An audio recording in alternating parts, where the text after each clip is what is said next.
ఈనాటి మన ఆరాధనకు సహాయకరంగా 24వ కీర్తనని ఉత్తర ప్రచుతములుగా చదువుకుందాం. భూమియు దాని సంపూర్ణతయు, లోకమును దాని నివాసులను యెహోవావే.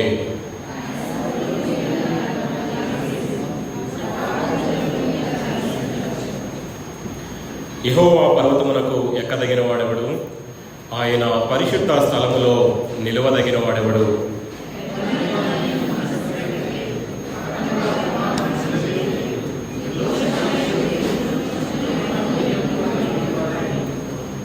వాడు యెహోవా వలన ఆశీర్వాదమునందును, తన రక్షకుడైన దేవుని వలన నీతిమత్వమునందును.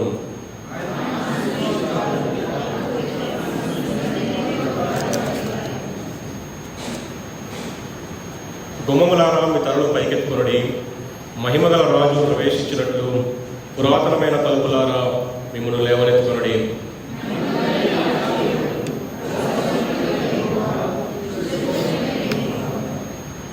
గుమ్మములారా మీ తలలు పైకెత్తుకొనుడి, పురాతనమైన తలుపులారా మహిమగల రాజు ప్రవేశించినట్లు మిమ్మును లేవనెత్తుకొనుడి.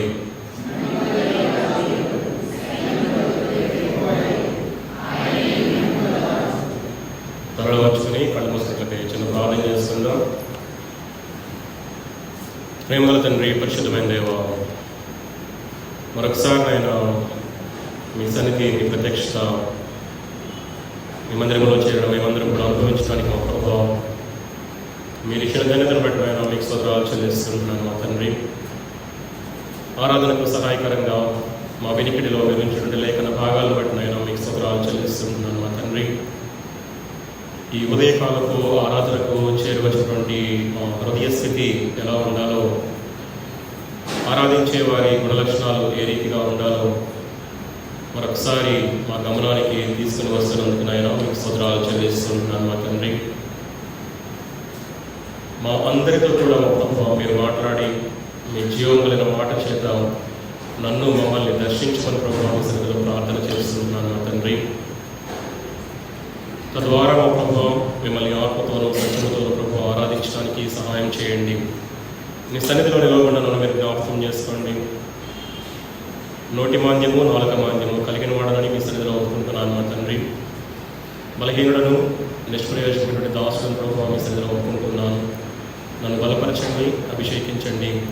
అభిషేకించబడిన మాటలు మాత్రమే నేను పలకటానికి సహాయం చేయమని, అన్ని విషయాలకు వెంటనే సహాయం అనుగ్రహించమని యేసు క్రీస్తు నామమున పేరట అడిగి వేడుకొంచున్నాను. మా తండ్రి, ఆమేన్. ఈ యొక్క కీర్తన దావీదు మహారాజు చేత వ్రాయబడి ఉంటుంది.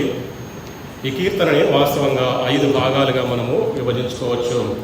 మొదటి 2 వచనాలలో ఆయన సర్వాన్ని సృష్టించినటువంటి సృష్టికర్త మాత్రమే కాకుండా ఆయన అన్నిటిపైన యజమానిగా ఉంటూ ఉన్నాడు. ఆయన సర్వం మీద అధికారి అయినటువంటి సర్వాధికారిగా, సార్వభౌమాధికారిగా ఉన్నాడు అనేటువంటి విషయాన్ని మనము మొదటి 2 వచనాల్లో చూడగలుగుతూ ఉంటున్నాము. ఆ తరువాత ఒక ప్రాముఖ్యమైనటువంటి ప్రశ్నని 3వ వచనంలో అడుగుతూ ఉన్నాడు. యెహోవా పర్వతమునకు ఎక్కదగిన వాడెవడు? ఆయన పరిశుద్ధ స్థలములో నిలువదగిన వాడెవడు అనేటువంటి ఒక ప్రశ్న ఈ కీర్తనలో 3వ వచనంలో అడుగుతూ ఉన్నాడు. అదే ప్రశ్నని మరోలా అర్థం చేసుకోవాలి అంటే, ఆరాధించడానికి వచ్చినటువంటి మన హృదయ స్థితి లేక ఆరాధించడానికి వచ్చినటువంటి వారి లక్షణాలు లేక అర్హతలు ఏ రీతిగా ఉండాలి అని ఒక ప్రశ్న 3వ వచనంలో అడుగుతూ ఉన్నాడు. దానికి జవాబుగా 4వ వచనంలో ఆరాధించే వారి లక్షణాలని అక్కడ తెలియచేస్తూ ఉంటున్నాడు కీర్తనాకారుడు. 5, 6 వచనాలలో దేవుని సన్నిధికి వెళతాను అని తీర్మానించుకున్నటువంటి వారి జీవితాలలో వారి ఆశీర్వాదము, దేవుడు ఏ రీతిగా వారిని ఆశీర్వదిస్తాడు అనేటువంటి విషయాలని 5, 6 వచనాల్లో రాస్తూ ఉంటున్నాడు.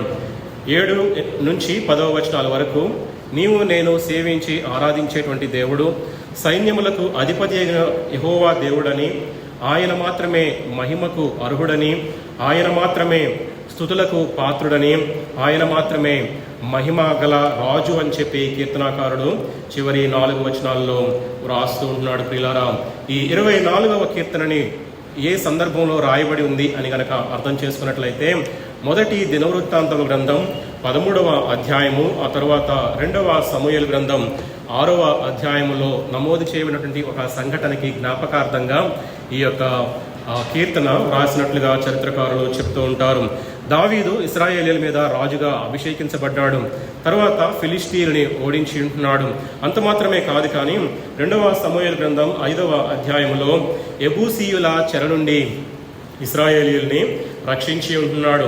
తద్వారా యెరూషలేము నగరాన్ని కూడా స్వాధీనం చేసుకున్నటువంటి ఆ యొక్క దావీదు మహారాజు యొక్క జీవితాన్ని మనము చూడగలుగుతూ ఉంటున్నాం ప్రియులారా.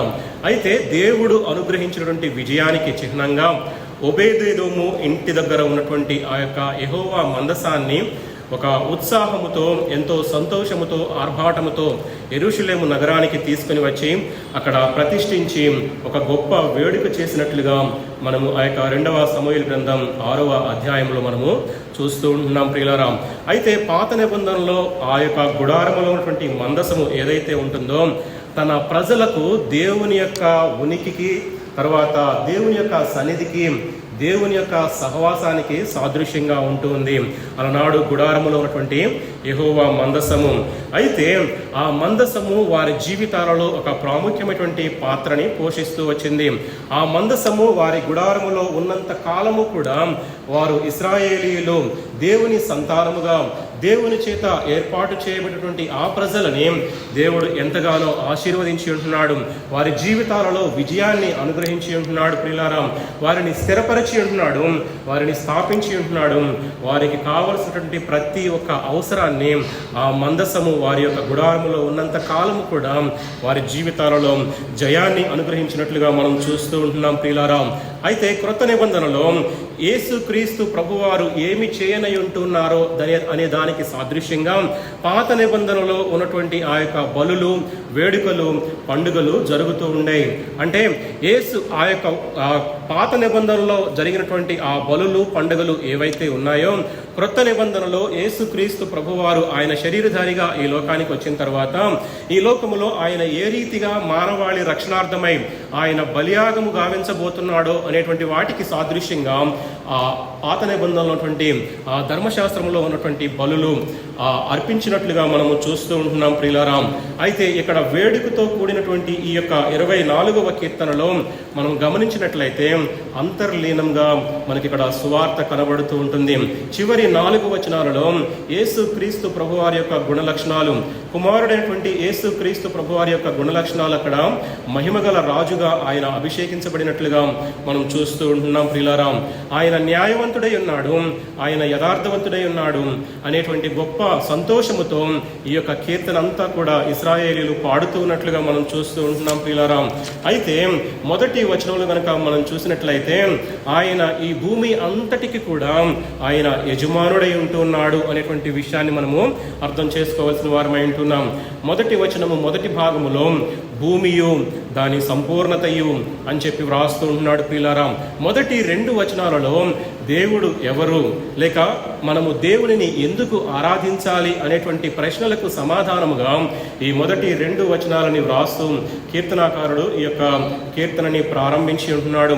మొదటి వచనములో భూమియు దాని సంపూర్ణతయు యెహోవావే అని చెప్పి వ్రాస్తూ ఉంటున్నాడు.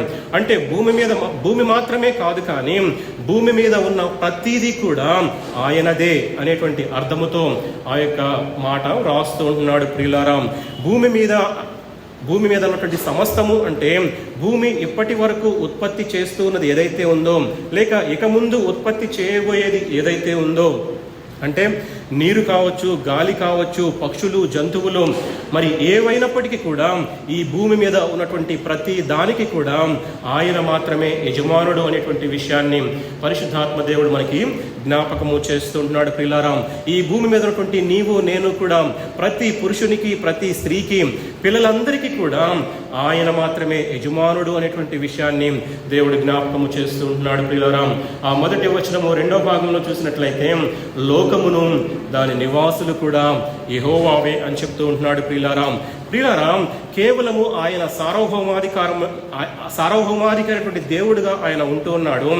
ఆయన యొక్క సార్వభౌమాధికారము కేవలము ఇశ్రాయేలీయుల మీదే ఆయన చూపించలేదు, కానీ ఆయన ఏర్పాటు చేసినటువంటి ప్రజల మీద మాత్రమే ఆయన సార్వభౌమాధికారాన్ని చూపించలేదు, కానీ లేక యెరూషలేములో ఉన్నటువంటి ప్రజల మీదే ఆయన సర్వాధికారము కలిగి ఉన్నట్లు కాదు, కానీ ఈ లోకములో ఉన్నటువంటి ప్రతి ఒక్కరి మీద ఆయన సార్వభౌమాధికారి అయినటువంటి దేవుడుగా ఆయనను మనము స్తుతించవలసిన వారమై ఉంటున్నాం. ప్రియులారా, ఆయన లేనటువంటి స్థలము లేదు, లేక ఆయన లేనటువంటి దేశము లేదు, ఆయన లేనటువంటి క్షణము కానీ ఆయన లేనటువంటి గడియ కానీ ఈ లోకములో లేదు అనేటువంటి సత్యాన్ని దేవుడు జ్ఞాపకము చేస్తూ ఉంటున్నాడు. ప్రియులారా, ఇక్కడ సంఘములో ఉన్నప్పుడు మాత్రమే ఆయన దేవుడు కాకుండా పోలేదు, కానీ నీవు ఎక్కడ ఉన్నప్పటికీ కూడా, నీవు పనిచేసే స్థలాలలో కానీ, పాఠశాలలో కానీ, కార్యాలయాల్లో కానీ, నీవు బయట ఎక్కడ ఉన్నప్పటికీ కూడా ఆయన సార్వభౌమాధికారి అయినటువంటి దేవుడుగా ఆయన ఉంటూ ఉన్నాడు. ప్రియులారా, ఆదివారం మాత్రమే ఆయన దేవుడు కాదు, కానీ మిగిలిన సోమవారం నుంచి శనివారం వరకు కూడా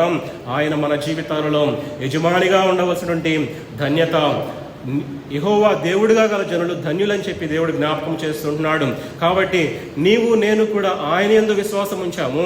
ఆయన యొక్క కనికరాన్ని బట్టి, ఆయన యొక్క కృపను బట్టి నీవు నేను కూడా రక్షించబడ్డాం. కాబట్టి ఆయన మనకు దేవుడిగా ఉంటూ ఉన్నాడు. ఆయన మనకు యజమాని అనేటువంటి విషయాన్ని దేవుడు జ్ఞాపకం చేస్తూ ఉంటున్నాడు ఈ మొదటి వచనంలో. ఆ తర్వాత రెండవ వచనంలో చూసినట్లయితే ఆయన సముద్రముల మీద ఈ లోకానికి పునాది వేసినట్లుగా, ప్రవాహ జలముల మీద ఈ లోకాన్ని స్థిరపరిచినట్లుగా మనము చూస్తూ ఉంటున్నాం. ప్రియులారా, మన దేవుడు భూమి మీద మాత్రమే కాదు, కానీ భూమికి పైన ఉన్నటువంటి ఆకాశములో కూడా ఆయన దేవుడుగా ఉన్నాడు అనేటువంటి సత్యాన్ని ఆయన జ్ఞాపకము చేస్తూ ఉంటున్నాడు. ప్రియులారా, ఈ లోకాన్ని సముద్రముల మీద దానికి పునాది వేసి ఆయన స్థాపించినట్లుగా, ఆయన సర్వాన్ని సృష్టించినటువంటి సృష్టికర్త అయినటువంటి దేవుడుగా ఆయన ఉంటూ ఉన్నట్లుగా మనం చూస్తూ ఉంటున్నాం. ప్రియులారా, ఈ దేవుడు సర్వ సృష్టిని కూడా ఆయన సృష్టించి ఉంటున్నాడు. ఈ దేవుడు సమస్త సృష్టిని కూడా చూస్తూ ఉన్నాడు. ఆ సృష్టిలో భాగమైనటువంటి నిన్ను నన్ను కూడా ఆయన దృష్టిస్తూ ఉంటున్నాడు. ఆయన కనుదృష్టికి మరుగైనది ఈ సృష్టిలో ఏది కూడా లేదు అనేటువంటి సత్యాన్ని దేవుడు జ్ఞాపకము చేస్తూ ఉంటున్నాడు. కాబట్టి మొదటి ఆ రెండు వచనాలలో కూడా ఆయన సర్వ సృష్టికర్త అయి ఉంటున్నాడు. సార్వభౌమాధికారి అయినటువంటి దేవుడు ఆయన జ్ఞాపకము చేస్తూ ఉంటున్నాడు. ప్రియులారా, ఈ లోకాన్ని ఆయన స్థిరపరిచాడు. ఈ లోకములో ఉన్నటువంటి ప్రతి దాని మీద కూడా ఆయన యజమానుడై ఉంటున్నాడు. ఎవరైతే సృష్టిస్తారో, ఎవరైతే తయారు చేస్తారో, ఆ తయారు చేసినటువంటి వ్యక్తికి లేక ఆ సృష్టించినటువంటి వ్యక్తికి సర్వ హక్కులు ఉంటాయి. కాబట్టి ఆయన సృష్టికర్త మాత్రమే కాదు, కానీ ఆయన సార్వభౌమాధికారి అయినటువంటి దేవుడుగా ఆయన ఉంటూ ఉన్నట్లుగా మనం చూస్తూ ఉంటున్నాం. ప్రియులారా, అయితే ఈ భూమి మీద ఉన్న వారందరము కూడా దేవుడు అన్నింటిపైన ఆయన ప్రభువై ఉన్నాడు. ఈ లోకములో ఉన్న ప్రతి దాని మీద కూడా ఆయన యజమానుడై ఉన్నాడు అనేటువంటి సత్యాన్ని దేవుడు జ్ఞాపకం చేస్తూ ఉంటున్నాడు.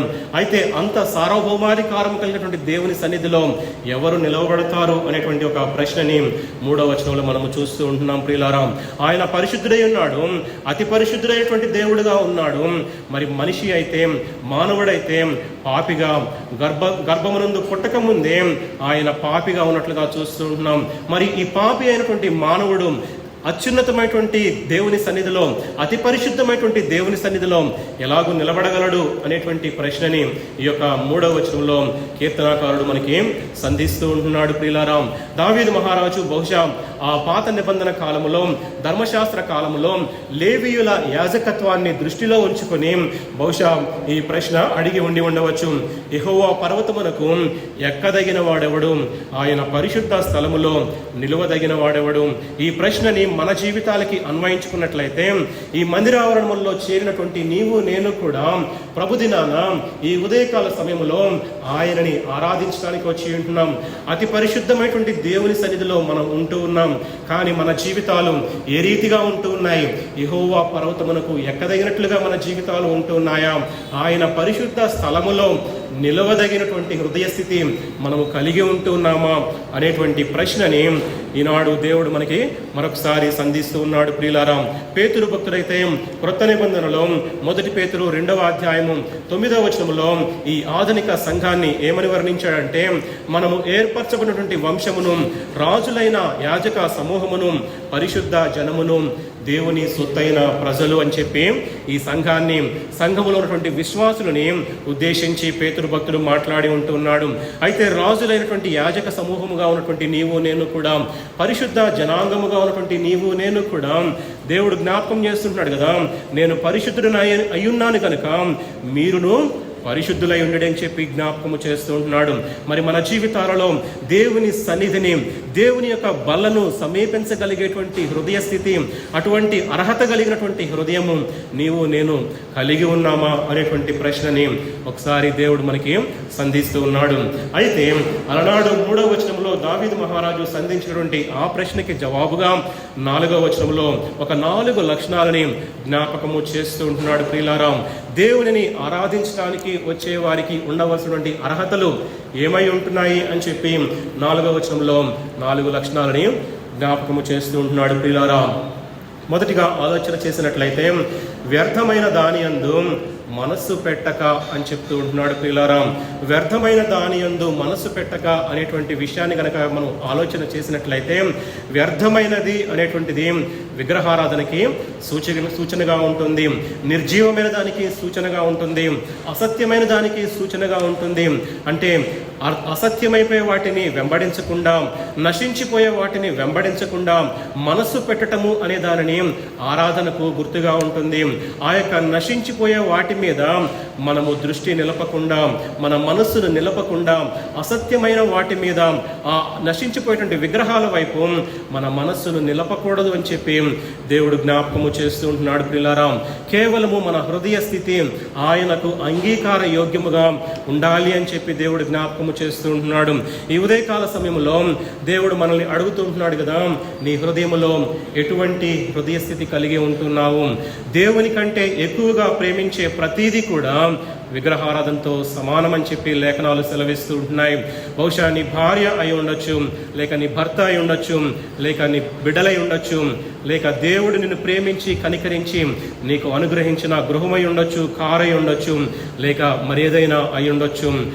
దేవుని కంటే ఎక్కువగా ప్రేమించే ప్రతిదాన్ని కూడా దేవుడు విగ్రహారాధన అని చెప్తూ ఉంటున్నాడు.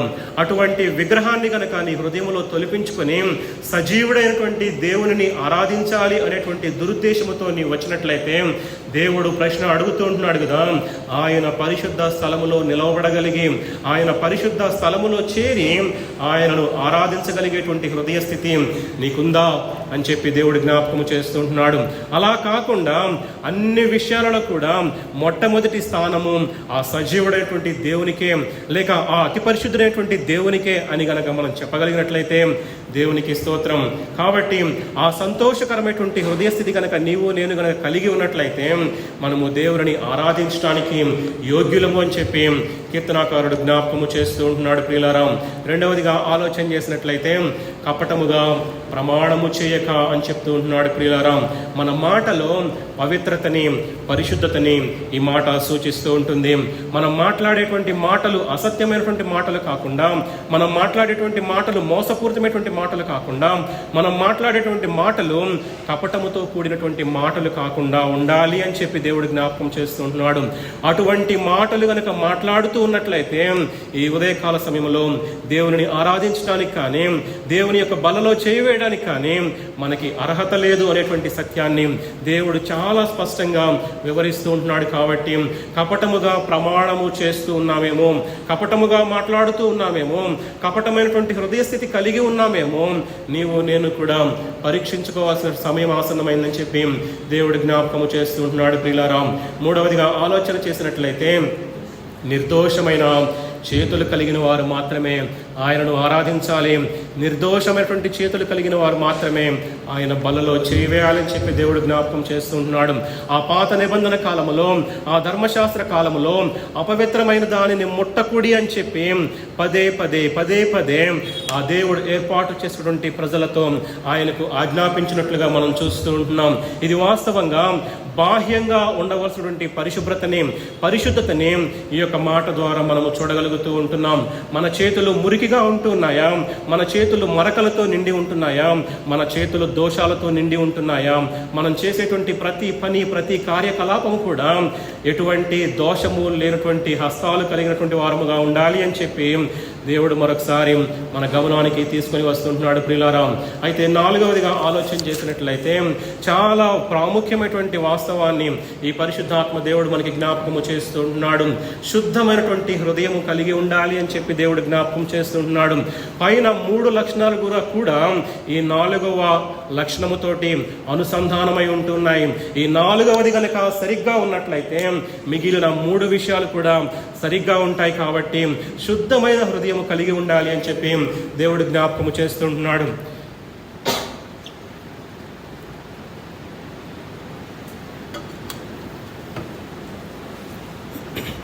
మత్తయి సువార్త 5వ అధ్యాయము 8వ వచనంలో ఆ కొండ మీద ప్రసంగంలో యేసుక్రీస్తు ప్రభువారు చెప్తూ ఉంటున్నారు కదా, హృదయ శుద్ధి గలవారు ధన్యులు అంటున్నారు. 66వ కీర్తన 13వ వచనంలో చూసినట్లయితే, నా హృదయములో నేను పాపమును లక్ష్యము చేసిన యెడల ప్రభువు నా మనవి వెనకపోవును, లేక నా ఆరాధన వెనకపోవును, నా మనవి అంగీకరించబడదు అని చెప్పి మనము జ్ఞాపకము చేసుకోవాల్సిన వారమై ఉంటున్నాం. కాబట్టి ఎటువంటి హృదయం కలిగినటువంటి వారమై ఉంటున్నాం. దేవుడైతే నిన్ను పిలుస్తుంటున్నాడు, మిమ్మల్ని పిలిచిన వాడు పరిశుద్ధుడై ఉన్న ప్రకారము మీరును పరిశుద్ధులై ఉండడి అని చెప్పి పేతురు జ్ఞాపకము చేస్తూ ఉంటున్నాడు ప్రియులారా. అయితే ఇక్కడే ఒక్క క్షణము ఆగి మన జీవితాలని పరిశోధించుకోవాల్సిన వారమై ఉంటున్నాం. 4 లక్షణాలను ఇక్కడ కీర్తనాకారుడు మనకి జ్ఞాపకము చేస్తూ ఉంటున్నాడు. వ్యర్థమైన దాని యందు మనసు పెట్టకుండా, కపటముగా ప్రమాణము చేయక, నిర్దోషమైనటువంటి చేతులు కలిగి, శుద్ధమైనటువంటి హృదయము కలిగి ఆయన మందిరములో ఉన్నామా అనేటువంటి ప్రశ్నని మనము వేసుకోవాల్సిన వారమై ఉంటున్నాం. ఎటువంటి హృదయ స్థితి కలిగిన వారమై ఈ యొక్క ఉదయకాల సమయంలో దేవుని సన్నిధికి ఆయనను ఆరాధించడానికి వచ్చాము అనేటువంటి ప్రశ్న మనకి ఈ యొక్క ఉదయకాల సమయంలో దేవుడు జ్ఞాపకం చేస్తూ ఉంటున్నాడు ప్రియులారా. అయితే ఈ 4 ఆజ్ఞలని కూడా దేవుడు మన ముందు ఉంచి ఉంటున్నాడు. ఆయన నెలకొల్పినటువంటి ఆ అత్యున్నతమైనటువంటి ప్రమాణాలతో కూడిన ఆ ఆజ్ఞలని అనుసరించడానికి, వెంబడించడానికి సృష్టికర్త అయినటువంటి దేవుడు మానవుడిని సృష్టించి ఉంటున్నాడు.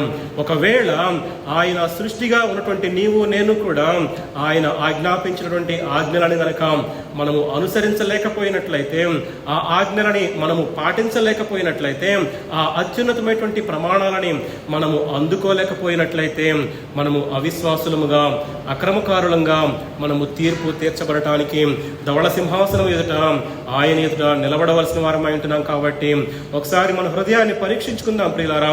అయితే ఇటువంటి అర్హతలని ఎవరు అందుకోగలరు?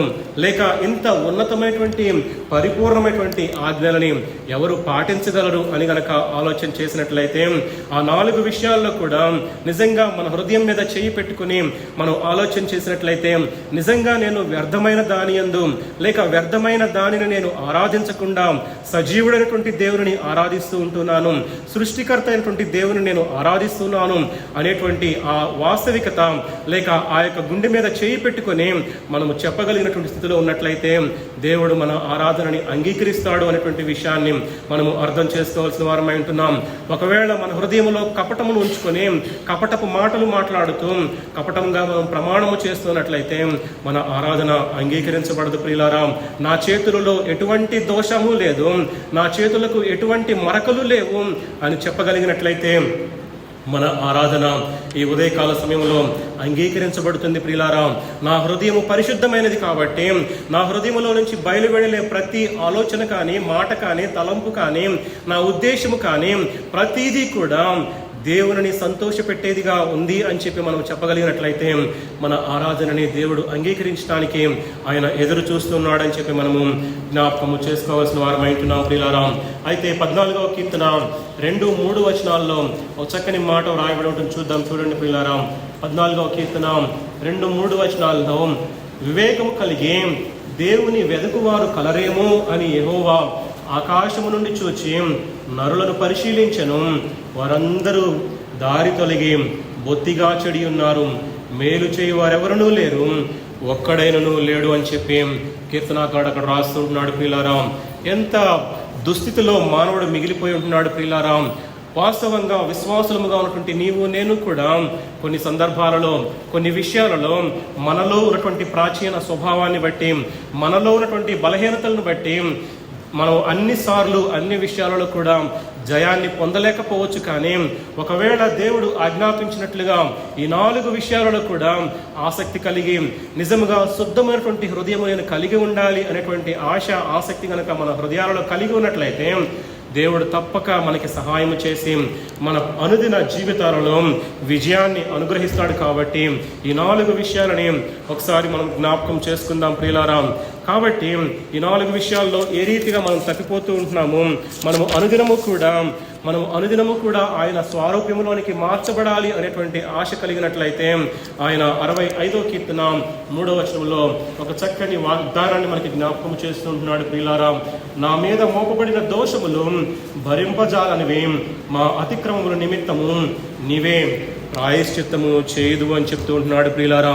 ఇదే విశ్వాసులుగా ఉన్నటువంటి నీకు నాకు కూడా గొప్ప నిరీక్షణగా ఉంటుంది. ఒకవేళ వెనుకకు జారిపోయినటువంటి స్థితిలో ఉండి బలలో చేయి వేయలేకపోతూ ఉంటున్నామేమో, పరిశుద్ధాత్మ దేవుడు మరొకసారి మనల్ని ప్రేమించి మరొక తరుణాన్ని మనకి అనుగ్రహిస్తూ ఉంటున్నాడు.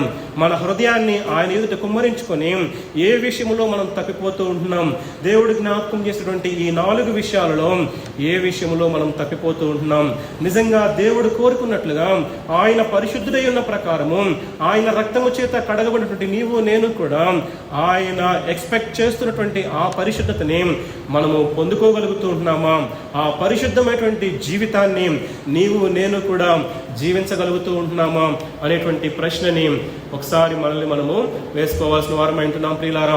మన జీవితంలో ఎంత దుర్మార్గులమై ఉన్నప్పటికీ కూడా, ఎంత ఘోర పాపాత్ములమై ఉన్నప్పటికీ కూడా, అనేక మార్లు ఆయనని విసికించి గాయపరిచి ఆయనని దుఃఖపెట్టినటువంటి స్థితిలో ఉన్నప్పటికీ కూడా ఆయన కరుణామయుడే ఉంటున్నాడు. ఆయన కృపా సమృద్ధి కలిగినటువంటి దేవుడిగా ఆయన ఉంటూ ఉన్నాడు. ఆయన క్షమించడానికి సిద్ధమైనటువంటి మనసు కలిగినటువంటి దేవుడిగా ఆయన ఉంటూ ఉన్నాడు. నీవు నేను చేయవలసింది ఏంటంటే, నేను పాపిని దేవా అని ఆయన సన్నిధిలో గనక ఒప్పుకున్నట్లయితే ఆయన క్షమించడానికి సిద్ధమైనటువంటి మనసు కలిగినటువంటి దేవుడుగా ఆయన ఉంటూ ఉన్నాడు ప్రియులారా. 1 యోహాను పత్రిక 1వ అధ్యాయము 7వ వచనం నుంచి 9వ వచనం కనుక చూసినట్లయితే, ఆయన నమ్మదగిన వాడును నీతిమంతుడిని గనుక ఆయన మన పాపములను క్షమించి మనలో ఉన్నటువంటి సమస్తమైనటువంటి దుర్నీతి నుంచి కూడా ఆయన మనల్ని విడిపించి పవిత్రులుగా చేస్తాడని చెప్తూ ఉంటుంది. 7వ వచనం చివరి భాగంలో యేసు రక్తము ప్రతి పాపము నుండి మనల్ని పవిత్రులుగా చేయనని చెప్తూ ఉంటున్నాడు. అక్కడే మరొక కండిషన్ ఉంటుంది, మరొక షరతు ఉంటుంది కదా. ఒకవేళ 8వ వచనంలో రాయబడినట్లుగా మనము పాపము లేని వారమని చెప్పుకొని ఎడలా మనలను మనమే మోసపుచ్చుకుందము మరియు మనలో సత్యం ఉండదు అని చెప్పి వ్రాస్తూ ఉంటున్నాడు. 10వ వచనం చివరి భాగంలో మనం పాపము చేయలేదని చెప్పుకొని ఎడలా ఆయనను అబద్ధికునిగా చేయువారమగుదము అని చెప్తూ ఉంటున్నాడు ప్రియులారా. అద్వితీయ కుమారుడుగా ఈ లోకానికి వచ్చి ఉంటున్నాడు. ఆయన ఏకైక కుమారుడిగా వచ్చి ఉంటున్నాడు. కేవలము ఈ సృష్టిలో సృష్టించబడినటువంటి ప్రతి ఒక్క మానవుని కొరకు ఆయన రక్తాన్ని చిందించడం కొరకు, ఆయన సమస్తమైనటువంటి వైభోగాన్ని విడిచిపెట్టి, ఆ యొక్క పరలోకాన్ని విడిచిపెట్టి నీ కొరకు నా కొరకు కూడా ఆయన ఒక సామాన్యమైనటువంటి మానవుడిగా బీద మరియ గర్భములో ఆయన ఈ లోకములో జన్మించి ఉంటున్నాడు ప్రియులారా. అంతగా త్యాగము చేస్తే ఆయన త్యాగాన్ని నీవు నేను కూడా హేళన చేస్తూ ఉన్నావేమో. మనలో ఎటువంటి పాపము కూడా లేదని చెప్పి మనము చెప్పుకుంటూ ఒకవేళ ఆయనను హేళన చేస్తూ ఆయన చేసిన త్యాగాన్ని మరిచిపోయేటట్లుగా ఉన్నట్లయితే దేవుడు చాలా దుఃఖిస్తూ ఉంటున్నాడు. మరొక తరుణాన్ని మన జీవితాలలో అనుగ్రహిస్తూ ఉంటున్నాడు ప్రియులారా. మనల్ని మనం పరీక్షించుకోవాల్సినటువంటి ఆసన్నమై ఉంటుంది. మనలో పాపము లేదు, మనము బాగానే ఉన్నాము అని చెప్పి మన హృదయం మనల్ని మోసము చేస్తూ ఉంటుంది. కారణం ఏంటంటే, ఇర్మియా భక్తుడు అంటాడు కదా, హృదయము అన్నిటికంటే మోసకరమైనది, అది ఘోరమైన వ్యాధి కలది, దాన్ని గ్రహింపగలవాడు ఎవ్వడు కూడా లేడు అంటున్నాడు ప్రియులారా. మన హృదయమే మనకి శత్రువుగా ఉంటుంది. మన హృదయమే మనల్ని మోసం చేసేదిగా ఉంటుంది. మన హృదయమే ఘోరమైనటువంటి వ్యాధి కలిగినటువంటి స్థితిలో ఉన్నట్లయితే దేవుడు జ్ఞాపకం చేస్తుంటున్నాడు కదా, కరుణామయటువంటి దేవుడు, జీవము కలిగినటువంటి దేవుడు, దయామయమైనటువంటి దేవుడు జ్ఞాపకం చేస్తుంటున్నాడు. ఒక్కసారి నిన్ను నీవు పరీక్షించుకోకుండా ఆ బలలో చేయవేయడానికి వీలు లేదు అని చెప్పి మన జీవితాలకు మరొక ప్రేమపూర్వకమైనటువంటి హెచ్చరికని దేవుడు జ్ఞాపకము చేస్తూ ఉంటున్నాడు. ప్రియులారా, మనము ఆ తండ్రి సన్నిధిలో నిర్దోషులముగా నిరపరాధులముగా నిలబెట్టడం కొరకు ఆయన తిరస్కరించబడ్డాడు. తండ్రి చేత మనము స్వీకరించబడటం కొరకు ఆయన తిరస్కరించబడినటువంటి దేవుడిగా ఆయన ఉంటూ ఉన్నాడు. తృణీకారం పొందినటువంటి దేవుడిగా ఆయన ఉంటూ ఉన్నాడు.